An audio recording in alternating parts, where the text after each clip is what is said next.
Praise the lord friends, I hope you all fine, God bless you. प्रभु आप सभी को बहुत बहुत आशीषित करें। और आज का जो सैबथ स्कूल है उसमें मैं आपका स्वागत करती हूँ। आज का सैबथ स्कूल बहुत ही अच्छा है और इसे हम समझें कि हमारे लिए बहुत ज़रूरी है कि हम सत्य के साथ खड़े हों और सत्य को हम आगे बढ़ाएं, और इसी में ही मनुष्य जाति की भलाई छिपी हुई है। वचन बताता है कि सत्य ही जो है हमें स्थिर करता है। प्रभु यीशु मसीह ने कहा, सत्य तुम जानोगे तो सत्य तुम्हें स्वतंत्र करेगा। सत्य ही एक ऐसी चीज है, जब आप उसके साथ खड़े होते हैं तो वो आपको महान बनाता है और वो आपको अनंत जीवन देता है, आपको स्वतंत्र करता है। आपकी परेशानियों से, आपकी सोच से, सांसारिक सोच से सत्य ही उससे आपको छुटकारा देता है। यही उद्धार है। और परमेश्वर ने जो है उद्धार करता प्रभु यीशु मसीह को इसीलिए भेजा कि मनुष्य जाति प्रभु यीशु मसीह को जाने। प्रभु यीशु मसीह सत्य हैं। सत्य के द्वारा प्रभु यीशु मसीह ने कहा है कि पिता तो इन्हें जो है पवित्र कर। पवित्रता सिर्फ सत्य के जानने से ही आती है। परमेश्वर का वचन सत्य है। जब हम इसे निरंतर जानते चले जाते हैं, इसको पढ़ते चले जाते हैं, इसके ऊपर मनन करते चले जाते हैं, तो ये हमें जो है स्वतंत्र करती है, हमें शुद्ध करती है। बाइबल का वचन सत्य है। प्रभु यीशु मसीह का कहा गया एक एक शब्द सत्य है। हम इसे जानें। प्रभु यीशु मसीह ने कहा कि तुझ एकमात्र सच्चे परमेश्वर को और जिसे तूने भेजा है प्रभु यीशु मसीह को जानना ही अनंत जीवन है। और परमेश्वर के राज्य की खोज करो तो बाकी सांसारिक चीजें आपको मिल जाएंगी। तो प्रभु यीशु मसीह मनुष्य जाति के उद्धार करता है। वो इसीलिए आए कि मनुष्य जाति को उद्धार दे सके, मनुष्य जाति के हृदय में जो भी मलिनता है उसे शुद्ध कर सकें, उसको उद्धार दे सकें और उसे स्वर्ग ले जा सकें। तो प्रभु यीशु मसीह को जानना हमारे लिए अत्यंत ज़रूरी है। जिस तरह से हम अपने जीवन में सब कुछ कमाते हैं, हम जो है सांसारिक चीज़ों को कमाते हैं, उसी तरह से हम अपनी आत्मिक उन्नति को करें, आत्मिक जीवन को प्राप्त करें। सांसारिक जीवन तो परमेश्वर ने हमें दिया है, हमारे पास ये शरीर है, लेकिन उससे भी ज़्यादा ज़रूरी है कि हम अपने आत्मा को बचाएं। हमें परमेश्वर के ज्ञान में निरंतर बढ़ना है, जिससे हम जो है अपने आत्मा को बचाएं। तो प्रभु यीशु मसीह का हर एक कहा गया शब्द जो है सत्य है, हमें उसे जानने की ज़रूरत है। और आज ये जो आज का सैबथ स्कूल है, इसका शीर्षक है परमेश्वर के वचन को आगे बढ़ाना। जब हम इस सत्य को जान जाते हैं तो हमें ज़रूरी है कि हम परमेश्वर के वचन को हम आगे बढ़ाएं, परमेश्वर के वचन के लिए खड़े हों, परमेश्वर के सत्य को हम लेके आगे बढ़ें। और ये ज़रूरी है कि हम इसमें निरंतर आगे बढ़ते चले जाएं। पौलुस ने कहा कि तुम सत्य के विरोध में नहीं बल्कि सत्य के लिए ही कुछ कर सकते हो। सत्य के लिए हमें करना है, हमें लोगों को बताना है, लोगों को जो है इससे जो है उन्हें उद्धार प्राप्त होता है। और परमेश्वर का वचन जब हम दूसरों को बताते हैं तो वो उनके लिए एक ढाल बनता है और आपके जीवन के लिए ये एक जो है आशीष बनता है कि आपने किसी व्यक्ति को परमेश्वर के वचन के बारे में बताया और वो बचाया गया। इसीलिए आज का सैबथ स्कूल लिखा है कि परमेश्वर के वचन को आगे बढ़ाएं। क्वेश्चन है, परमेश्वर के वचन की सच्चाई का प्रचार करने में चुनौतियों का सामना करने के बावजूद पौलुस के आत्मविश्वास के बारे में ये अंश हमें क्या बताते हैं। कुछ वर्सेस हैं जिसमें हम पढ़ेंगे दूसरा कुरिन्थियों अध्याय 4 और उसकी 1 से 6 तक, दूसरा कुरिन्थियों 2 अध्याय उसकी 14वीं वर्ष।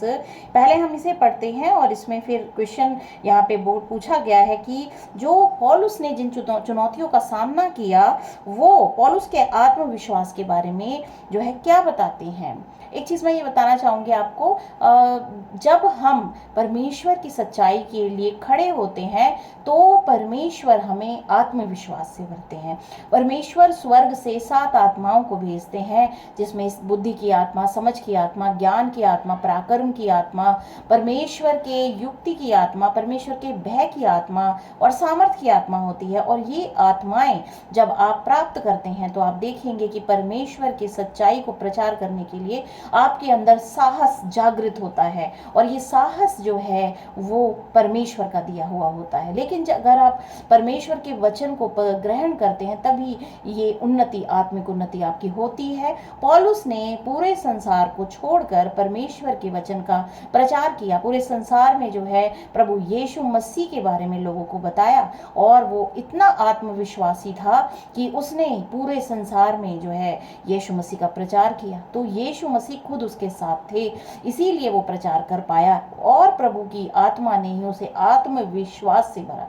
तो अगर आप परमेश्वर के वचन को बताना चाहते हैं तो ये ना सोचें कि कैसे होगा, क्योंकि प्रभु यीशु मसीह ने कहा कि मैं अपनी आत्मा को भेजूंगा और वो तुम्हें जो है भरेगा, अपनी सच्चाई से भरेगा, और तुम्हें क्या बोलना है तुम इसकी चिंता नहीं करना, क्योंकि आत्मा तुम्हें खुद बताएगा कि जो है अब तुम्हें क्या बोलना है। तो परमेश्वर के द्वारा ही ये जो है प्रचार हो सकता है। मैं भी परमेश्वर के वचन का प्रचार करती हूँ, ये तभी संभव हो पाया जब परमेश्वर की अगुवाई मेरे जीवन में है। तो ये सत्य मैं आपको बताना चाहती हूँ कि परमेश्वर के वचन को ग्रहण करें। प्रभु यीशु मसीह के रूप में, एक दया के रूप में परमेश्वर ने इस संसार पे प्रकट किया है, हम उस दया को एक्सेप्ट करें, क्योंकि उसके बिना हमारे पास कोई भी ऐसा तरीका नहीं है कि हम अपने प्राण को बचा सकें। प्रभु यीशु मसीह ने कहा अगर तुम पूरी दुनिया को पा लेते हो और अपने प्राण को खो देते हो तो तुम्हारा क्या लाभ हुआ।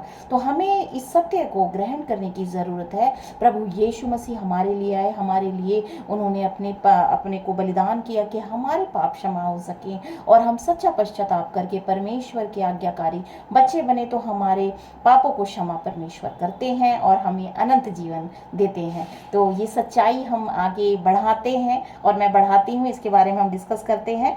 तो वर्सेस को मैं पढ़ना चाहूंगी। 2 कुरिन्थियों अध्याय 4 उसकी 1 से 6 में लिखा है, इसका शीर्षक है यहाँ पे 2 कुरिन्थियों में मिट्टी के पात्रों में धन। तो परमेश्वर ने मिट्टी के पात्रों में जो है, मिट्टी के पात्र कौन है? हम हैं। हमारे अंदर अपनी समझ बुद्धि ज्ञान को भरा है जिससे कि हम जो है परमेश्वर को जान सकें। इसमें लिखा है इसीलिए जब हम पर ऐसी दया हुई कि हमें यह सेवा मिली तो हम हियाव नहीं छोड़ते, परंतु हमने लज्जा के गुप्त कामों को त्याग दिया और ना चतुराई से चलते और ना परमेश्वर के वचन में मिलावट करते हैं, परंतु सत्य को प्रकट करके परमेश्वर के सामने हर एक मनुष्य के विवेक में अपनी भलाई बैठाते हैं। परमेश्वर के वचन को बताने के द्वारा जो है मनुष्य जाति विवेक प्राप्त करती है। और यहाँ पौलुस ने ये बता रहे हैं कि मैं जो सत्य, जो प्रभु यीशु मसीह के बारे में प्रचार कर रहा हूँ, वो जो है परमेश्वर के द्वारा दिया गया है कि आपकी भलाई हो।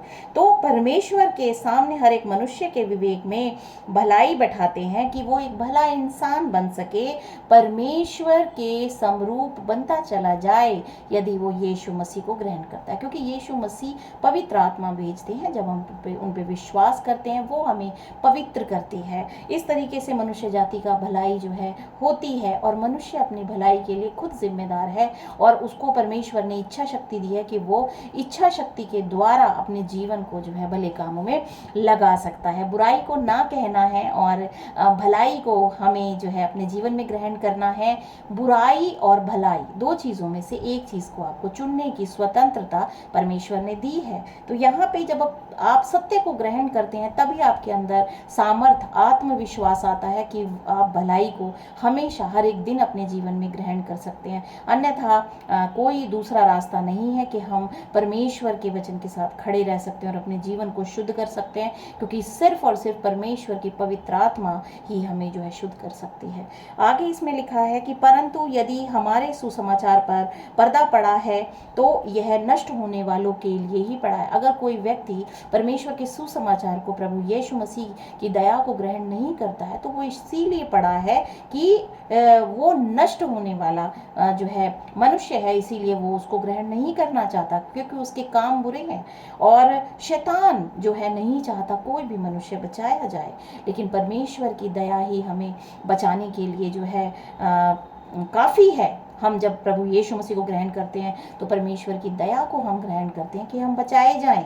तो यह नष्ट होने वालों के लिए ही पड़ा है और उन अविश्वासियों के लिए जिनकी बुद्धि इस संसार के ईश्वर ने अंधी कर दी है, ताकि मसीह जो परमेश्वर का प्रतिरूप है उसके तेजों में सुसमाचार का प्रकाश उन पर ना चमके, क्योंकि हम अपने को नहीं परंतु प्रभु यीशु मसीह का प्रचार करते हैं कि वह प्रभु है, वो परमेश्वर है, परमेश्वर का पुत्र है। और अपने विषय में यह कहते हैं कि हम यीशु के कारण तुम्हारे सेवक हैं, इसीलिए कि परमेश्वर ही है जिसने कहा अंधकार में से ज्योति चमके, और वही हमारे हृदय में चमका।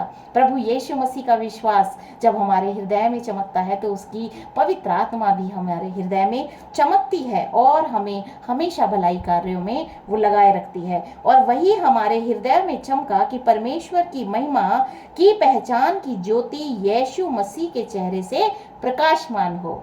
तो प्रभु यीशु मसीह का जो सत्य है उसको हमें आगे बढ़ाने की ज़रूरत है और हमें लोगों को बताने की ज़रूरत है। फिर इसी का अध्याय 2 और उसकी दूसरा अध्याय उसकी 14th वर्ष बताती है। इसमें लिखा है, मसीह में विजय उत्सव। परंतु परमेश्वर का धन्यवाद हो जो मसीह में सदा हमको जय के उत्सव में लिए फिरता है और अपने ज्ञान की सुगंध हमारे द्वारा हर जगह फैलाता है।